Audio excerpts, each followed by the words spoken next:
सुप्रिय या अस्पृश्यांना भगवान बुद्धांनी कशा प्रकारे धम्मदीक्षा दिली आणि त्यानंतर सुमंगल आणि इतर जे काय हीन जातीतील लोक आहेत तर त्यांनासुद्धा धम्मदीक्षा प्रदान केली आणि महारोगी सुप्रबुद्धाची धम्मदीक्षा म्हणजे कशी ग्रहण म्हणजे धम्मदीक्षा कशी त्यांनी घेतली तर या बाबतीत खूप सुंदर असं वर्णन या ठिकाणी केलेलं आहे या ग्रंथाद्वारे आणि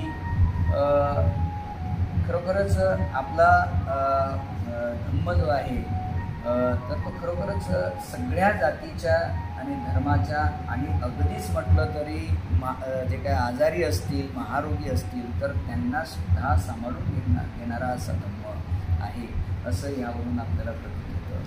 म्हणजेच एकंदरीत असं की सर्व जे काय पृथ्वी तलावरील प्राणी मात्र असतील तर त्यांना सांभाळून घेणारा असा आपला हा धम्म आहे आणि खूप सुंदर असं वर्णन या ठिकाणी त्यांनी केलेलं आहे की निष्कलंक अशी शुभ्र वस्त्र ज्याप्रमाणे कोणताही रंग धारण करण्यास तयार असते त्याप्रमाणे महारोगी सुप्रबुद्धाचं अंतःकरण जे आहे ते बुद्धांच्या प्रवचनाने बुद्धांच्या वचनांनी बदलून गेलं हे खूप सुंदर असं वर्णन या ठिकाणी केलेलं आहे असं मला वाटतं. आणखी हे जे काय आता अध्याय वाचले आपण तर त्यानंतर आपल्याला काय वाटतं ते आपण चांगलंच हे आहे की आम्ही जेव्हा आमच्या पिढीच्या वेळेला आम्ही जेव्हा काम करत होतो त्यावेळेला आमचं धर्मापेक्षा सामाजिक कार्य असतं म्हणजे आम्ही मुलांच्या शिक्षणाकडे जास्त लक्ष देत होतो. जे शिकत नव्हते त्यांना शाळेकडे नेणं किंवा शाळेतल्या बाईंना सांगणं की आमचे जे विद्यार्थी आहेत त्यांना नेहमी ते शाळेत येतात की नाही हे आम्ही बघायचं आणि त्यानंतर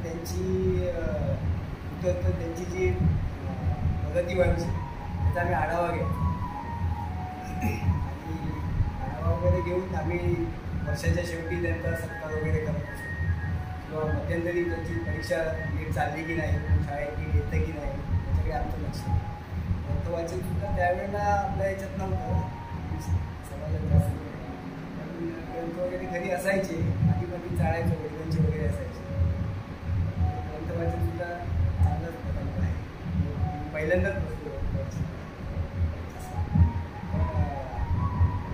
चांगलं आहे पहिल्यांदाच बसलो बसले त्यानंतर शक्यतो आमचं कल त्या याच्यात होता त्यांना शिक्षित करण्याच्या मागे मग आम्ही स्टडी सेंटर काढलं होतं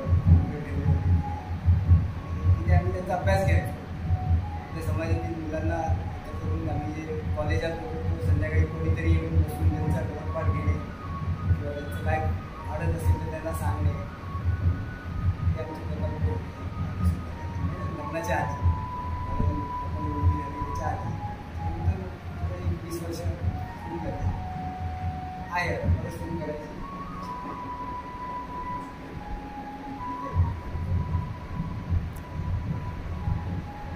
धम्म वाचताना माझ्या असं लक्षात आलेलं आहे की त्या काळात जातीप्रथा होती असं माझ्या लक्षात येतं कारण की ज्याप्रमाणे बुद्धाच्या काळात वर्णव्यवस्था होती की नाही मला माहीत नाही पण त्यावेळेस ते लहान मोठे जाती असं समजायचं त्याच्यामुळे की अशा गोष्टी तिथे पण होत्या तर त्यावेळेस जेव्हा भगवान बुद्धांनी त्या गोष्टी बघितल्या असतील त्यांनाही धम्माचा मार्ग सांगून त्यांना आपल्या अनंतापर्यंत घेऊन गेलं ही खूप मोठी क्रांतिकारी बाब होती आणि त्या काळात ह्या गोष्टी खूप अशक्य होत्या की लोकांना धम्मात संघात घेणं ज्या संघात येणं हे आपले भाग्य समजायचे लोक त्या संघात अशा लोकांना स्थान देऊन त्यांना अरहंतपदापर्यंत घेऊन जाणं आणि धम्माची दीक्षा घेणे एकंदरीत ते एक तुम्ही कोडी जे काय म्हणतात त्याला रोग होता ना महारोग रोगांनाही त्यांनी भगवान बुद्धांनी त्यांना ॲक्सेप्ट करून त्यांना धम्माचा मार्ग सुचवला ही मोठी क्रांतिकारी बाब त्या काळात त्या समाजामध्ये देण्याचं काम भगवान बुद्धांनी केलं हे फार अभूत आणि मोठं कार्य होतं असं मला जाणवतं.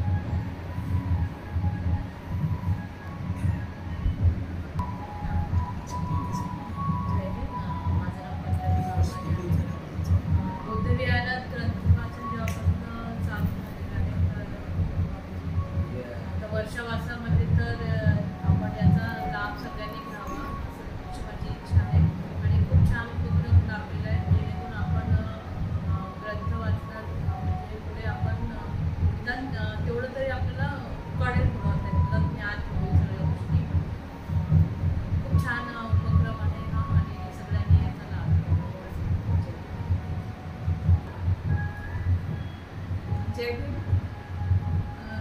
दर शनिवारी आपल्या बुद्धविहारामध्ये बुद्ध आणि त्यांचा धम्म हा ग्रंथ वाचन केला जातो आणि त्याच्यातून दरवेळेस खूप छान अशा गोष्टी आपल्याला समजतात.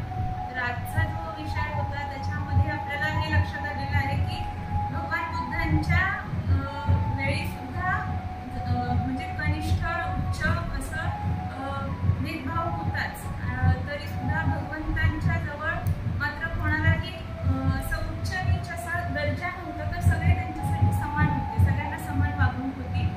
आणि त्यामध्ये त्यांनी मग कनिष्ठ जातीतील असू देत किंवा कोणीही असू दे, सर्वांनाच त्यांनी दीक्षा देऊन आणि आपला धम्म जो आहे तो समजावून सांगितलेला आहे.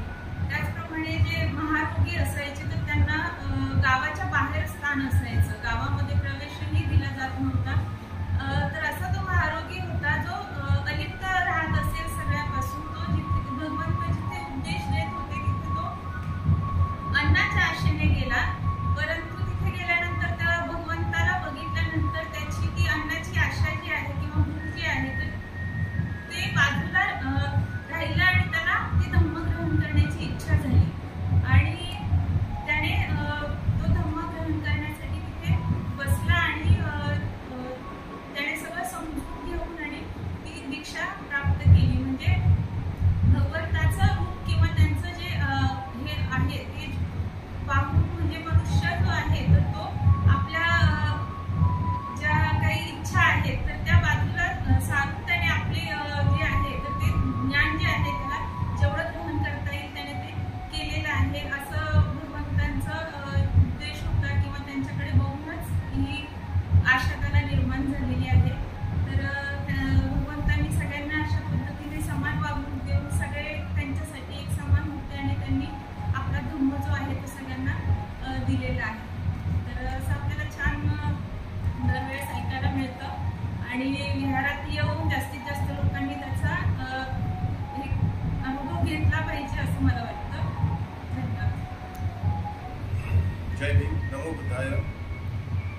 या ठिकाणी ग्रंथ वाचन जे होत आहे हा अतिशय स्तुत्य आणि स्तुत्य उपक्रम आहे. तर आज आपण बघितलं की या ठिकाणी सुपाका जे अस्पृश्य आहेत त्यांची धम्मदीक्षा कशी झाली हे आपण प्रकरण बघितलं. तर त्यामध्ये असं ऑब्झर्व करता येतं की त्या काळात जशी वर्णव्यवस्था होती तशी त्या काळात जातीव्यवस्था देखील होती, अनटचेबिलिटी होती म्हणजेच अस्पृश्यता होती. तर भगवंतांनी ज्याप्रमाणे महासागर जसं महासागरामध्ये सर्व नद्या मर्ज होतात, उगम पावतात आणि मर्ज महासागरामध्ये होतात आणि त्यामध्ये जसं कुठली नदी त्या नदीचं अस्तित्व राहत नाही, ते पूर्ण तो महासागरच बनून जातो. त्याचप्रमाणे बुद्धिझम जे आहे ते निरनिराळ्या निरनिराळ्या जाती धर्मातील लोक जसे संघात सामील होतात तर त्यामध्ये ते कुठल्या जातीचे आहेत ते समजत नाही. म्हणजेच ॲनिलेशन ऑफ कास्ट हे ॲक्च्युली बघायला गेलं तर बाबासाहेबांनी तर केलेलंच, पण तसंच बुद्धांनी ॲक्च्युली ते सुरुवात केलं. जाती निर्मूलन ज्यालाच आपण ॲनिलेशन ऑफ कास्ट म्हणतो, म्हणजेच कास्टलेस सोसायटी हे बनवण्याचा जो ओरिजिन आहे तो बुद्धांनी सुरुवात केला असं आपण म्हणू शकतो. तसंच जसं आता सुपाका हा अस्पृश्य ह्याला दीक्षा दिली, त्याचप्रमाणे सुमंगल ह्यांना दीक्षा दिली. त्यानंतर जे महारोगी आहेत महारोगी प्रबुद्ध यांना दीक्षा दिली. तर ह्या समाजाच्या वंचित दुर्लक्षित अशा घटकांना भगवान बुद्धांनी एक मेनस्ट्रीममध्ये आणलं, त्यांना संघात सामील करून घेतलं, त्यांना सत्याचा मार्ग सांगितला आणि त्यांच्या जीवनाचा उत्कर्ष करून त्यांचं जीवन सफल केलं. जे न भूत न भविष्यती ह्या पृथ्वी तलावर असं कार्य कुणीही केलेलं नाही आणि हीच असं मी सांगू इच्छितो. तर धन्यवाद. नमो बुद्धाय.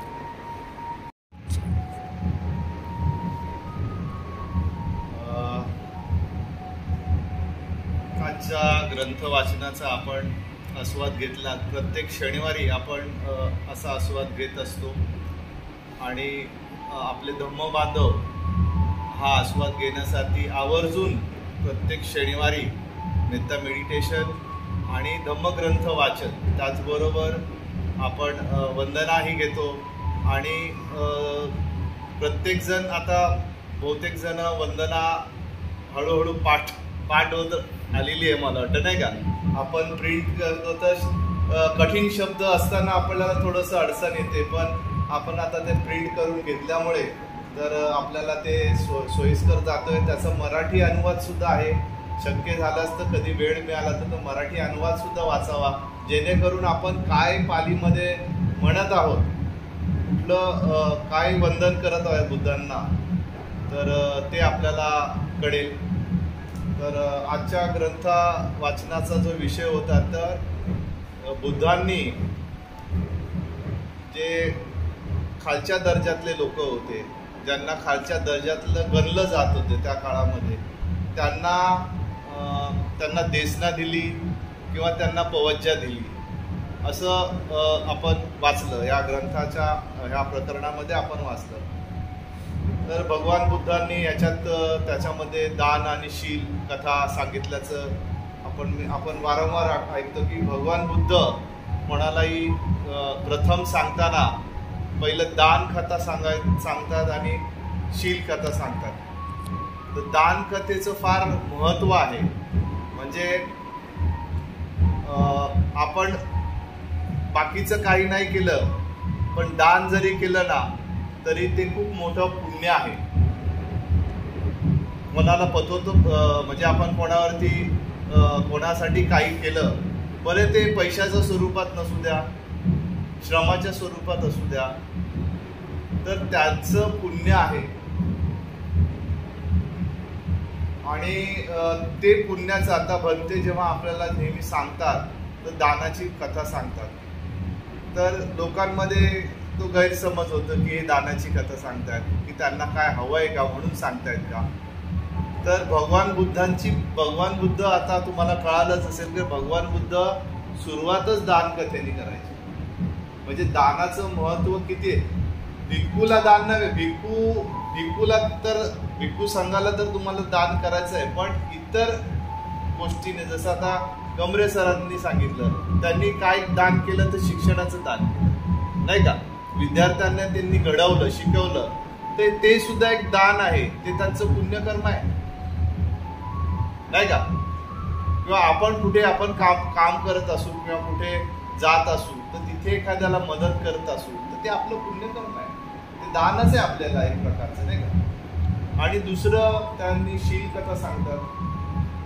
तर आपण शील नुसतं पंचशील नुसतं खोकून घेत नाही, तर आपण त्याचा अर्थसकट आपण बोलतो. जेणेकरून मी शील काय ग्रहण करत आहे. पंचशील म्हणजे अदिन्न दाना म्हणजे काय, जे दिलं नाही ते घ्यायचं नाही, म्हणजे थोडक्यात चोरी करायची नाही. हे आपल्याला कळत आहे की आपण शील ग्रहण हे पंचशील म्हणजे काय, आणि त्या अनुषंगाने आपण त्याचं आपल्या व्यावहारिक जीवनामध्ये, आपल्या सांसारिक जीवनामध्ये, आपल्या पर्सनल लाईफमध्ये आपण ते ग्रहण करण्याचा किंवा त्याच्यावरती चालण्याचा प्रयत्न करतो. त्याचा फायदा असा होतो की त्याचा इफेक्ट आपण जसं वागत असतो, टॉक दी वॉक बोलतात ना, वॉक दी टॉक, तर मुलं आपलं अनुकरण करत असतात इनडायरेक्टली. तुम्ही ज्या पद्धतीने वागत असता घरामध्ये, ते तुमचं सायलेंट ऑब्झर्वर असतात. तुम्हाला सांगायची गरज नाही की खोटं बोलायला नाही पाहिजे किंवा चोरी नाही करायला पाहिजे किंवा इतर जे शील मोडायला नाही पाहिजे, ते तुमच्या वागण्यातनं, बोलण्यामधनं ते सायलेंटली ऑब्झर्व करत असतात आणि त्याला संस्कार बोलतात. आपण सांगून संस्कार होत नाही.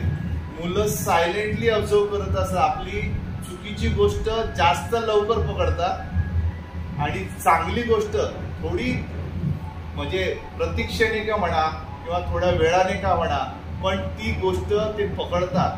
पण जर आपण चांगली गोष्ट करूच नसता, म्हणजे शील पालनच नसेल करत असाल, तर मग ती पकडण्याचा काही चान्सच नाही ना. मग वाईट जे गोष्टी आपण करत असतो तेच पकडणार ना. मग नंतर आपल्याला मोठे झाल्यानंतर ही मुलं अशी कशी झाली किंवा असं का वागतात, असा पश्चाताप व्हायला नको, नाही का? तर आपल्यापासून सुरुवात केली तर मुलांवरती हे इनडायरेक्टली संस्कार होत असतात. तिसरी गोष्ट, भगवान बुद्ध धम्म सांगतात. आता जे महारोगी होते त्या महारोग्यांना पण त्यांनी धम्म सांगितला. सगळं दान कथा शील कथा सांगितल्यानंतर तर तो धम्म सांगत असताना भगवान बुद्ध कसं आहेत ना, भगवान बुद्धांचं जी दृष्टी होती ना, त्या दृष्टीने त्यांना कळायचं मना चित्ताची चेतना काय आहे, याची चित्ताची डेव्हलपमेंट कुठपर्यंत. आता पूर्वी एक देशना ऐकून तिथले बसलेले लोक सगळे स्वतःपन्न व्हायचे, सगदागामी म्हणायचं, कोणी अनागामी व्हायचं, कोण अरंत पण होऊन जायचं. आता काय नाही होत. आता काय नाही होत, कारण जेव्हा बुद्ध उत्पन्न होतात ना तेव्हा बुद्धांच्या चित्ताप्रमाणे त्यांच्या इक्विव्हॅलेंट लोक जन्म घेतात. म्हणजे जेव्हा बुद्ध एखाद्याला सांगत असतात दिसना, कधी कधी असं होतं की बुद्ध जाऊन आहे ना, आता कसं भरद्वाजाचंच उदाहरण घेऊया, ते शेतकरी होते आणि भगवान बुद्धांना माहिती होती की हा ऑन द वर्ज ऑफ, की ह्याला मी थोडंसं जरी सांगितलं ना तरी ह्याला धम्म कळेल आणि हा मार्गस्थ होईल. तर ते भगवान बुद्धांकडे तो आला नाही, हे ते स्वतःहून तिथे गेले, त्याच्या शेतावर गेले आणि त्याला धम्म सांगितला, म्हणजे त्याच्या शेतकरी भाषेत सांगितला. याच्या तिकडे तुम्हाला नोंद करण्यासारखी गोष्ट अशी की भगवान बुद्ध प्रत्येकाला त्याच्या भाषेमध्ये त्याला समजेल असा, न्हावी असेल तर न्हाव्याच्या भाषेमध्ये, शेतकरी असेल तर शेतकऱ्याच्या भाषेमध्ये, एखादा आणखीन कोण असेल मासे मारणार असेल तर त्याला त्याच्या भाषेमध्ये, अशा भाषेमध्ये धम्म समजवत होते. तर कश्यपाला आपलं कश्यप भरद्वाजाला, आता भरद्वाज म्हणजे ब्राह्मण आहे त्या काळामध्ये. आता तुम्ही मागेच आपण वाचलं की ब्राह्मण लोक शेती करत होती नाही का, तर हा नोंद आलेला आहे. सरांनी पण ती त्यावेळेला आवर्जून सांगितलं. तर हे एक झालं. तर हे सांगत असताना ते चित्ताची चेतना बघायची, म्हणजे चित्त ह्याचं डेव्हलप किती झालेलं आहे आणि त्या व्यक्तीला ते शोधून त्याला आयदर तो आला तर त्यांच्याकडे आला तर ठीक आहे, पण नाही आला तर त्याच्यापर्यंत, त्याच्या घरापर्यंत, त्याच्या जिथे असेल तिथपर्यंत जाऊन त्याला धम्म सांगत असे आणि त्यातनं मग तो मार्गस्थ होत असते, स्वतःपन्न, सगदागामी, अनागामी, अरंत पदाला ते जात असते. यांच्या केसमध्ये आपण बघितलं असेल जे महारोगी होते त्यांचं नाव काय म्हणाले त्याच्यामध्ये, प्रबुद्ध महारोगी होते. तर त्यांना धम्म सांगितल्यानंतर त्यांचा तुम्ही नंतरच्या शेवटच्या ह्याच्यामध्ये बघितलं असेल की ते पुढे धम्म ऐकून गेले आणि त्यांना बैलाने, ही पहिली घटना नाही, दारुचर्य आपल्या नालासोपारातलेच आहे. दारुचर्य हे सुद्धा व्यापारी, त्यांना धम्मसंवेग जागा झाला. ते अगदी भगवान बुद्धांच्या तिकडे श्रावस्तीला गेले. श्रावस्तीला गेल्यानंतर तिथे भगवान बुद्ध चारिकेला चाललेले, म्हणजे पिंडपाताला चाललेले असताना ते म्हणाले की भगवान बुद्ध मला ना धम्म द्या तुम्ही. म्हणजे आता वेळ नाही, मी भोजन वगैरे करतो आणि मग सांगतो. पुन्हा त्यांना दुसऱ्यांदा एक विचारणा केली, भगवान बुद्ध मला धम्म द्या. पुन्हा भगवान बुद्धांनी तेच सांगितलं. तिसऱ्यांदा पुन्हा दारुचर्यांनी विचारलं की भगवान बुद्ध माझ्याकडे वेळ नाही. तर भगवान बुद्धांनी बघितलं त्यांच्या दिव्य चक्षुंनी की त्याच्याकडे खरंच वेळ, आणि मग त्यांना तिथे उभ्या उभ्या धम्म दिला आणि भगवान बुद्ध जसे पास झाले आणि ते रस्ता क्रॉस करून गेले, त्यांना बैलांनी उडवलं आणि तिथेच ते. शेवटचा संदर्भ तुम्हाला कदाचित कळाला नसेल म्हणून मी सांगितलं की त्याला बैलांनी उडवलं. तर त्याचं काय, तर त्याचं चित्त त्या लेवलला येऊन त्याचा सद्गतीच झाली असणार. कारण धम्माचं जेव्हा धम्म ऐकल्यानंतर चित्ताची जी अवस्था होते, चित्त त्याचं एलिव्हेट झालं असणार नक्कीच. भगवान बुद्धांची जी लँग्वेज होती, जे त्यांचं सांगण्याचं स्वरूप होतं, त्यांच्या शब्दामधले जे व्हायब्रेशन होते, त्या चित्ताला वरती घेऊन एलिव्हेट नक्कीच होतं. एलिव्हेट करण्यासाठीच ते त्या पद्धतीने धम्म सांगत होते. आणि मला वाटतं भगवान बुद्धांनी बऱ्याच अशा लोकांचा सद्गती त्यांना प्राप्त करून दिले आणि बऱ्याच लोकांचं कल्याण केलेलं आहे. तर आपलंही कल्याण हो सर्वांचं. आपण नेहमी विहारात येत जा आणि त्यामुळे असा धम्म ऐकल्याने धम्म सवन कालो बोलतात ना, तर धर्मांना धम्म श्रवण करण्याचा काळ आहे. हा जो वर्षावास आहे हा धम्म श्रवण करण्याचा काळ आहे. आणि धम्म नुसतं श्रवण करण्याने पण सद्गती होते. उदाहरण आपण आताच ऐकलेलं आहे नाही का, फक्त धम्म श्रवण केला आणि गेला तो, तर त्याचं सद्गती होते. म्हणजे धम्मामध्ये एवढी पॉवर आहे. तर यानंतर मी आपले अध्यक्ष, मला वाटतं 10 मिनिटं झाले तर ते बंद होईल. बंद झालं ना, परत चालू. तर आपले विश्वसम्राट बुद्ध विहाराचे अध्यक्ष यांना मी विनंती करतो की ते समारोपीय विवेचन करतील.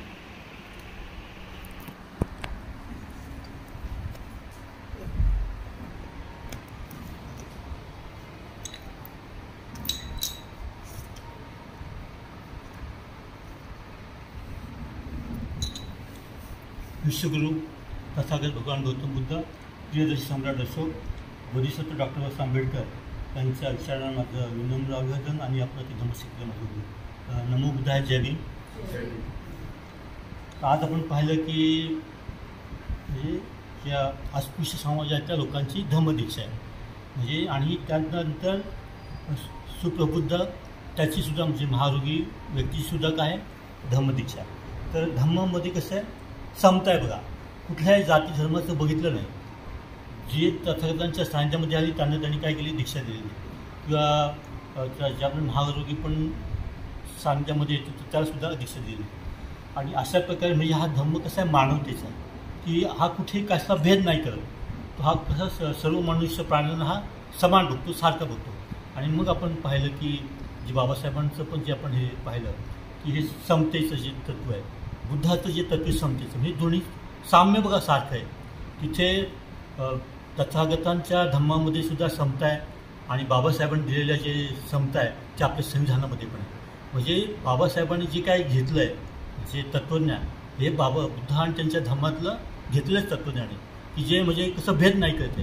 जे लोक ह्या धम्मामध्ये येतात त्याच्याकडे आपण त्याची जात पात न विचारता एक मनुष्य व्यक्ती किंवा मनुष्य प्राणी या दृष्टीने आपण त्याला पाहिलं पाहिजे. आणि त्याला कधी आपण जे लोक आपल्यामध्ये येतात त्यांना आपण त्यांची जात विचारता कामा नये. तर आपल्यामध्ये आल्यानंतर आपण त्याचं एक स्वागतच करायला पाहिजे. आणि आपण कुठल्याही प्रकारचं त्या व्यक्तीला म्हणजे त्याची कुठलीही जातपात वगैरे न विचारता आपण कसं व्यापक आणि समतेचा धम्म आहे आणि मानवतेचा धम्म तो सर्वांसाठी म्हणजे उघडा आहे असा. तर जे लोक याच्यामध्ये येतील त्यांचं कल्याणच होणार आहे. आणि जसं आता आपण पाहतो वर्षाचं काळ आहे 3-4 महिने की लोक धम्माचा अभ्यास करतात.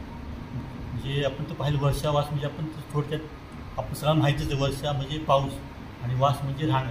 म्हणजे पावसाळ्यामध्ये एका ठिकाणी राहणं की जे भंते असायचे की एका ठिकाणी दुसऱ्या ठिकाणी जात नाही.